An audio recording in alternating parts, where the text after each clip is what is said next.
Ya hace unos días estaba en voz pública, también en todos los medios de comunicación, la discusión y en redes sociales también, la discusión por el llamado a licitación para la compra de penes de madera para utilizarla en la educación sexual integral. Esto generó una masiva viralización del tema, una discusión general y sobre todo trajo de nuevo para poder conversar sobre la educación sexual integral y sobre la importancia de esto en la educación en general, tanto de adultos como de jóvenes, niñas y niñas. Empezamos con esta discusión para recordarla y después ya nos metemos de lleno con la entrevista del día. Hubo efectivamente una polémica por el material solicitado, que es material didáctico para los programas de educación sexual integral, que generó una reacción en redes que habilitaron, en definitiva, también reacciones de odio, ¿no? Y no dejan de expresar cierta cuestión quizás más hasta reaccionaria en términos morales, porque se trata de un material que es un pene de madera para poder enseñar en las clases de educación sexual a utilizar protección, ¿no? Y creo que, en definitiva, lo que sucede es que corre el eje central, que es efectivamente la importancia de contar con educación sexual en todos los colegios. Un estudio realizado en 2019 indica que 2 de cada 10 chicos y chicas nada más reciben educación sexual integral en sus escuelas, y creo que en definitiva lo más importante es poder propiciar contenidos de educación sexual integral que favorezcan una cultura del cuidado, de la salud, del conocimiento sobre el propio cuerpo y fundamentalmente de la protección en relaciones sociales, donde muchas veces también constituyen actos de violencia la falta de cuidado sobre la otra persona, la falta de uso de preservativos, en definitiva, ¿no? Que es a lo que apunta este contenido y este material. Bueno, Clara, allí en la explicación, pero me parece que para agregar un poco más de contenido, porque va en un punto exacto que es la educación sexual integral, que está por ley y que, como vimos también en la nota, no es muy dispar, quiero decir, en cómo se le aplica, ¿no?, en las escuelas. Claro, y también cómo fue difundido y cómo fue viralizado el tema. Hay mucho que hablar, muchas y muchas que hablaron de la educación sexual integral, pero otros quedaron en otro tono de Bueno, es que ahí está el discusión. tema, me parece, Coti. En una cultura de los cuerpos como que estamos viviendo ahora, parece que el tema de lo sexual, en lo referido a lo sexual, sigue siendo un tabú todavía en Sí. nuestra sociedad, ¿no? Sí, sí, por más que querramos seguir incurriendo en el placer, en el disfrute, sigue siendo. Pero bueno, para poder analizar más correctamente Ujú. sobre esta discusión, reflexionar en conjunto, como siempre nos gusta, vamos a presentar a Sonia Papera e invitarla a este living de Ciudad U. Es psicóloga, pedagoga y coordinadora del programa provincial ESI aquí en Córdoba. Sonia, bienvenida y bueno, estamos aquí en Ciudad U para reflexionar, para pensar sobre esta discusión que se generó. ¿Cómo les va? Buenas tardes. Buenas tardes a toda la audiencia. Muchísimas gracias por la invitación. Bueno, Sonia, ¿cómo fue? Digamos, ha pasado ya unos días, no estamos en el momento de más espuma de la discusión. Mi cálculo que también esto nos ha servido para que se pueda analizar en general cómo se dio esta discusión y cómo la viste vos desde un lugar en donde venís Claro, cuando ya bajó la coordinando. espuma de lo político, Claro. ¿no? Que hay otra cosa detrás de esto. A mí me parece muy interesante cuando se generan estos debates que tienen una intencionalidad y generan justamente lo opuesto, ¿no? Porque si hay algo que esto generó es que el debate respecto a la ESI se instalara en todos los ámbitos, no solo en los medios masivos de comunicación, sino en la mesa familiar, en las conversaciones, cuando uno comparte algún espacio social, como que en todos los lugares, ¿no? Y esto nos permitió también como reflexionar de qué hablamos cuando hablamos de educación sexual y de qué hablamos sobre todo cuando a esa educación sexual la denominamos como integral. Porque yo pensaba, si por ejemplo la ministra hubiese encargado 10.000 folletos para las familias de nivel inicial respecto a ESI, no se hubiera generado esta polémica. Ni siquiera se hubiera filtrado la noticia como noticia, Ujú. ¿no? Entonces, hay como varias cuestiones. Se objetó la cuestión presupuestaria y uno puede tener distintas posturas en ese sentido. Y allí hay que decir que la ESI tiene presupuesto específico. Es uno de los programas que a nivel nacional y a nivel provincial tienen un presupuesto específico porque han sido necesarias para que la ESI se instale una serie de capacitaciones, materiales didácticos, producciones audiovisuales y demás que necesitan un presupuesto específico. En segundo lugar, a veces objetando eso, lo que se objetan son cuestiones que están como por detrás, que son como más conservadoras y que en realidad por ahí la cuestión no es si penes sí o penes no, penes de madera o de otro material, sino que a lo mejor esa discusión nos lleva a derechos para los niños, niñas y adolescentes, sí o no. Considerarlos sujetos de derecho, sí o no. Desde una mirada que muchas veces es totalmente adultocéntrica. Porque Claro. no solo que se puso en el centro de la escena la ESI, sino que se puso un aspecto específico de la ESI que tiene que ver con el inicio de las relaciones sexuales, porque una como docente enseña a un otro, a niños, niñas y adolescentes, sobre todo adolescentes, porque son contenidos específicos que están en el nivel secundario, y los enseña porque en ese momento, ¿no? Porque los jóvenes y las jóvenes empiezan a tener relaciones sexuales en esos momentos. Y entonces ahí nos enfrenta a los adultos con una visión, digamos, con una postura como muy adultocéntrica, con muchos sesgos moralistas, primero de que nos cuesta muchísimo la consideración que ese otro, que esa otra, tienen derechos y pueden tomar decisiones sobre sus vidas, ¿no? Porque de esto es de lo que habla todo el paradigma legal que rige nuestro país y la ESI incluida, y es que esos niños, esas niñas, esos y esas adolescentes tienen derechos y pueden decidir sobre sus cuerpos y sobre sus vidas. Eso a los adultos nos cuesta mucho, mucho considerarlo.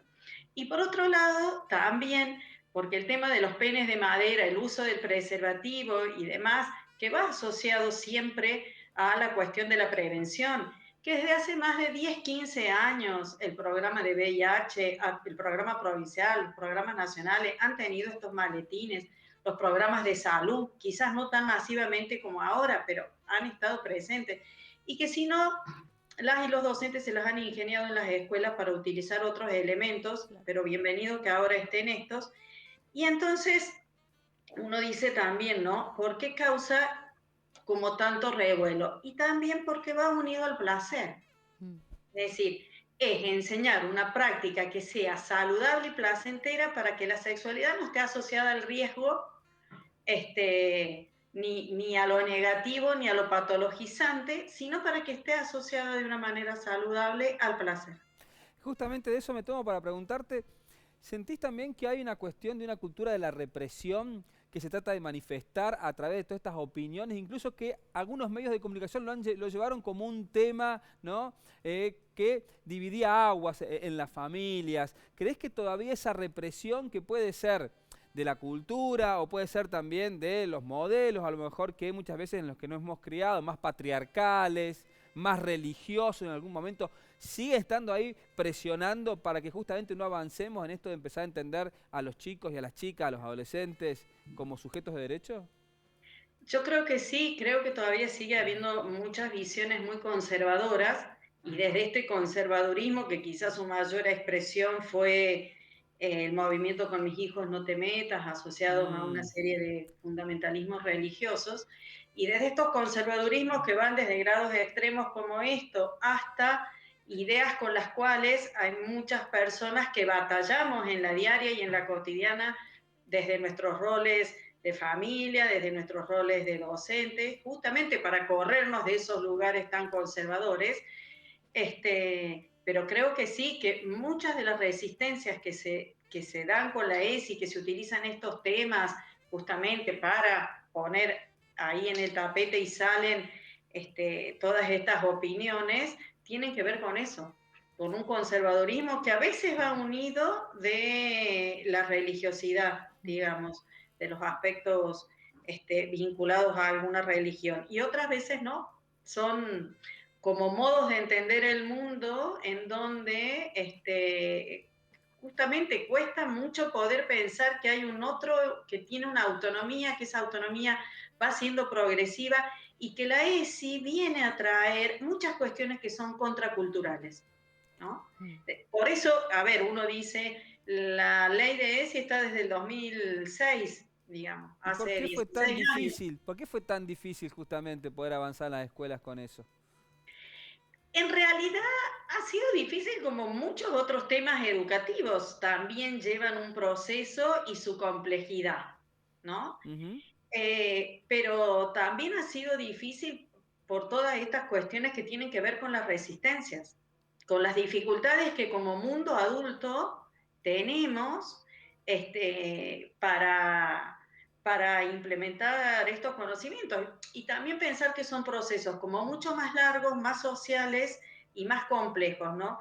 De hecho, si uno piensa a lo mejor en los países nórdicos, que son los países como por excelencia, que uno mira como modelo, llevan 3 generaciones de educación sexual integral. Ujú. Claro, nosotros acá, muchos adultas y adultos no han tenido una formación No, de educación sexual integral no. y algunos hacen el esfuerzo por comprender, acompañar a sus hijos en esto y otros capaz que no lo pueden comprender. Entonces, me imagino que el trabajo desde la coordinación y desde la educación debe ser difícil. Es difícil, es sumamente apasionante, ¿no? Nosotros tenemos un programa formado por 10 personas y hemos capacitado desde el año 2009, pero con mayor intensidad desde el 2013 hasta la actualidad, a todo el sistema educativo de la provincia de Córdoba. Cuando digo todo el sistema educativo, digo todos los niveles y todas las modalidades en distintas instancias y distintos formatos de capacitación, ¿no? Y desde ese lugar hemos visto avances y también hemos visto, obviamente que vemos muchas cosas que faltan. Quizás los mayores avances estén dados por el tipo de demanda que hoy nos hacen las escuelas, que hace 5 años Mm. eran impensados, ¿no? Por ejemplo, hace 5 o 6 años era impensado que una escuela primaria, un jardín de infantes nos iba a llamar para que acompañemos a las y los docentes porque un estudiante estaba haciendo su transición de género, ¿no? Claro. Mm. Y que hoy nos puedan llamar por eso y que la escuela esté acompañando bien en el marco legal, pero que a la vez nos plantee que quieren darse un espacio de reflexión para poder comprender, para poder conocer más esto, es muy auspicioso, digamos. Sí. Y también, obviamente, nos encontramos con un montón de resistencia. Y siempre las pibas y los pibes nos llevan siglos luz de ventaja en las demandas, en las preguntas, en los pedidos. Hoy hay muchas y muchos adolescentes que hemos escuchado decir, ya no queremos que nos expliquen más el aparato reproductor femenino y masculino en las clases de biología. Queremos hablar de otras cosas, queremos hablar de género, queremos hablar de derechos, queremos ver qué nos pasa con la afectividad, queremos ver, pretendemos que esto que nos explican de utilizar el preservativo vaya unido a aspectos que tienen que ver con la afectividad, porque cuando, por ejemplo, a ver, si uno piensa, cuando una joven, un joven va a utilizar el preservativo en una relación sexual, y en esa relación hay afectividad, ¿no? Es decir, están puestas las emociones en juego ahí. Están puestos los miedos, están puestas las ansiedades, están puestas las dificultades, y nadie habla de eso. O nadie, a ver, digo mal nadie, o sea, a muchas y a muchos docentes, a muchos adultos, nos cuesta unir esos aspectos con aquellas cuestiones más humanas, más que tienen que ver con la afectividad, más culturales que tienen que ver con el género. Por ejemplo, ¿es lo mismo hoy, siglo XXI, para un varón que para una mujer, para una piba y un pibe, llevar el preservativo en la billetera o en la cartera? ¿Es igual? ¿Se lee igual? ¿Se considera igual si soy yo mujer, la que, de cualquier edad, ¿no? Si Ujú. soy yo mujer, la que en una primera relación saco el preservativo de la cartera o si es un varón el que lo trae? Estas reflexiones son las que hoy están pidiendo muchas y muchos de los adolescentes de nuestras escuelas y bienvenido sea el debate y que estos temas de los penes de madera los haya puesto en la discusión. Sonia, muchas gracias por la charla, porque nos sitúa en otro plano la discusión, que está bueno que podamos empezar a hablar de esto, de la Ley de Educación Sexual Integral, y no quedarnos con una foto muy pequeña que a la discusión de los penes de madera sí, penes de madera no. Lo que sí te vamos a tener que convocar nuevamente, porque quedan muchos temas para seguir charlando, y creo que es clave que empezamos a poner el foco en esto, en la importancia de la educación sexual integral en las escuelas. Digo, yo soy la generación que no tuvo educación sexual. Que no tuvimos. ¿Eh? Un video podía ser nomás, Con auspiciado mucha por una suerte, empresa. pero con mucha Sí, suerte. o sea, somos muchas las generaciones que no hemos tenido, y en ese sentido, también desde ese lugar se entienden las resistencias, Sí. ¿no? Porque nosotros como programa, desde la política pública, desde el Ministerio de Educación, y ahí vuelvo a insistir yo fuertemente con la necesidad de un presupuesto específico, esta política pública que el gobierno provincial definió para la ESI tiene que ver con eso, pero tiene que ver también con un proceso de deconstrucción que tenemos que hacer las y los adultos, ¿no? Sonia, De poder posicionarnos en otro lugar, de poder pensar que las cosas no necesariamente tienen que ser como las vivimos cada uno de nosotros, y de poder situarnos sobre todo en el marco legal y en el marco conceptual que tiene la ESI, porque eso es como lo más rico que viene a traernos la ESI, ¿no? Un marco legal desde donde se respalda, se garantizan los derechos de niños, niñas y adolescentes, se respalda la tarea docente, y un marco conceptual que abarca los 5 ejes de la ESI, que son distintas temáticas que están en toda la currícula, y desde cualquiera de esos ámbitos nosotros podemos posicionarnos con metodologías, marcos legales y conceptos muy claros para hacer las intervenciones en el aula. Sonia, muchísimas gracias, muy claro, nos suma muchísimo a este programa, a conversar, a reflexionar, clave, ¿no? así que te agradecemos por estar aquí con nosotros. Muchas gracias, Sonia. Muchísimas gracias a ustedes, y cuando quieran volvemos a charlar. Un gusto, muchas gracias. ¿No? Seguro lo vamos a necesitar. Cuando aparece la información correcta, desaparecen los miedos. Sí, ¿no? sí. Y creo Además que aquí está la pensaba clave. en que muchos medios de comunicación tradicional o muchos, hasta también en plataformas, redes sociales, quedan ante los niños o niñas adolescentes que ya ven con otra perspectiva, con otro ojo, quedan como ridículos en esa discusión. Sí, ¿sabes qué pasa? A veces la lucha partidaria, política partidaria, no digo política por otra cosa, la política partidaria se mete también en eso. Sí, también. Y sabemos cómo los medios operan, ¿no? Creando sentido. Pero tal cual, para los adolescentes y las adolescentes fue ridícula esta discusión. Hay muchos puntos de la ESI que nos quedan aún para hablar, así que seguramente estaremos profundizando con Sonia. Bien.